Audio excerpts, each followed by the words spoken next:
In case you haven't noticed, global tensions are rising. If supply chains were to be stressed tomorrow, would you be ready? I think you would, because as Provident Preppers, we don't panic. We simply make adjustments and move forward.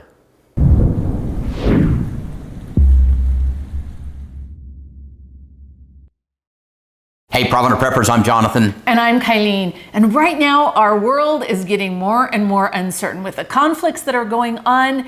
Hopefully it's not going to affect us. We pray for all of those that it is affecting, because that's really hard. Jonathan and I have been talking, and we want to look at our preps and say, okay, so if this lasted longer than what we hope it lasts, are we ready? One of the biggest things with that is like supply shortages, right? Sure. We've had experience with that in the past. We won't dwell on that, but yeah, we have. We have. And even prices at the pump are going up. Hopefully they won't stay that way. But what we've done is we've come up with a 20 smart prep checklist, because we want to make sure that we don't get caught unawares. For the most part, our preps are in place, but now is a really good time to just check it out and make sure. Think of it as a prepper tune-up. So we're going to rip through these pretty quickly, take some notes, figure out where you need to make some adjustments. So let's start with number one. Have you updated your written plan? Do you have the current phone numbers in your plan? Do you have any refinements that you need to make? Pull it out and check it out. Number two, is your food storage up to date? Do you have expired foods in there that you have some false security with? Go down, take an inventory, find out how long you have good food that's going to last, and top it off. Number three is checking your cooking fuel. Do you have the ability to cook without all of our normal conveniences? Decide what you need. Let's get it done. And don't forget the parts. So if you actually practice cooking, you'll discover that maybe you don't have the lighter that you needed or something like that. So make sure that we're doing a little bit of practicing. Number four is check on your water storage. If it's old, now would be a great time to rotate it. Do you have a good water filter, and do you know how to use it? And do you have water disinfection supplies that are not expired? Number five is testing your backup power. Now, things like these power stations, I'm going to make you a little plug here. Make sure you're pulling those out every 3 or 4 months. Use them for a little bit, charge them, make sure everything's working right. But whatever your backup power system is, let's check it out. Make sure it's ready to go. Now, number six, if you have gotten a little bit lazy about keeping your gas tank at least halfway full, you need to change and make sure now is a really good time never to let your gas tank fall less than halfway, because if you need to evacuate, you're going to need that fuel without having to stop at a gas pump. Number seven, review your medical supplies. Do you have what you need? This includes prescriptions, first aid supplies. It also includes other medical supplies and medicines that you might need. Okay, number eight, sanitation supplies. Now, back in 2020, everybody thought that toilet paper was going to save them. You, I'm positive, have all the toilet paper that you need. But now is a really good time to check on that. Let's look at our toilet paper, our soaps, all of those personal sanitation items that we need so that we can comfortably make it through anything. I like that word, comfortably. Comfortably. Number nine, have you tested your family communications plan? And do you have the radios and things that you need? Are the batteries charged?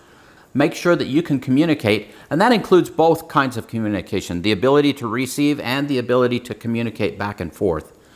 Now's a really good time to start doing those family radio nets if you're not already doing it. Now, number 10 is to print everything. This is a document binder. I will leave a link to a video that we created on this, but it has all of our emergency documents in it. It has like keys that we might need and all kinds of different things. But you want to make sure that you print everything, you have it in one spot so that it is ready to go at a moment's notice. Number 11, how about your bug out bags, or whatever you want to call them, 72-hour kits, bug out bags, survival kits? Are they updated and ready to go? I know sometimes we've pulled ours out and we've been a little bit amazed at how old some of the stuff gets. Take some time and figure out what you need to do to make sure they are ready to go and ready to take care of you. And this is mine right back here. And since we pulled it out today, I'll be going through it and checking and making sure. One of the other things that we have with this up in the top of that closet where we keep this, it's our entry closet, so we can grab it and go right out the front door. But we have a bunch of freeze-dried foods that are unique for Jonathan and I. And so I'll leave a link to that video because it was kind of a really cool thing, the way that we were developing it. So we'll leave a link to that. Number 12 is to strengthen your pantry. So the other day I went to make some of my herbal tea and I used cinnamon sticks, and I went down and we were completely out of cinnamon sticks. I don't know how I let that happen, but you need to strengthen your pantry. I need to strengthen my pantry and make sure that I have all of the things that I need, because if you're cooking from scratch, you're going to use a lot more spices and things that you might not be using on a regular basis if you don't cook from scratch. Number 13, let's review our financial preparedness. Do we have some cash on hand? And preferably in some small bills so that you can do what you need to do, transact business with whoever you need to transact business. And let's make sure that our passwords are up to date or changed. Make sure your cybersecurity is up to date. All these kinds of things are important as well. Okay, now let's talk about this. This is a great year to plant a garden. Think about what you can do to produce some of your own food. Even if you haven't grown anything before, now's a really good time because spring is here and we don't know what fall is going to look like. And fall would be better if you had some of your own food growing. Number 15, let's do a little review of our home security. This includes all kinds of things like windows, doors, locks, cameras, lighting. Lighting is one that I've focused on a little bit recently. There's some great lights out there, solar-powered security lights that come on at night. Anything you can do to make your home more secure is peace of mind, and it blesses you and your neighborhood. I think one of the best things that we did a few years ago was to install a security door on our front door. Because now when I open that front door, it doesn't matter who's on the other side. They can't get to me. And ours is really unique in that I can see them, but they can't see me. And I really, really like that, because if I don't want to talk to them, if there's somebody that I think is dangerous, the door's shut and we can move on from there. Number 16, make sure that you have a fresh supply of batteries. So what do you use batteries for? No matter what it is, make sure that you have the right size and the right number that you would need to get through whatever period of time you decide you need to prep for. We have our emergency lighting. We love the hybrid lights, but these are solar rechargeable batteries. So if you're using something like this, go and test them. Make sure that they're all still working, because the light is super important. Number 17, review our evacuation triggers. Now, whenever possible, our home is where we want to be. That's our highest priority, is to be able to stay here. But there are times when you need to evacuate, and you need to understand when those are, and you need to have a plan. Sometimes people get themselves in trouble because they don't have any plan to leave, they don't want to leave, and they won't leave until sometimes it's too late. So what is your plan? Do you have a written list of things that you need to take in addition to your bug out bags?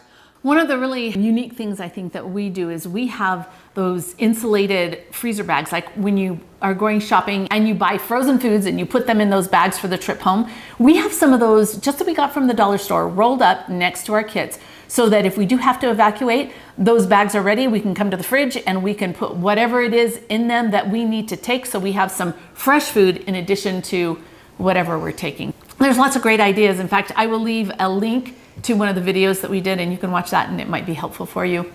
Number 18, general supplies. Things like garbage bags, paper plates, aluminum foil, Ziploc bags, all of the things that might help a situation be much easier if you had a good supply of them. Because let me tell you, if you run out of garbage bags, life gets tough.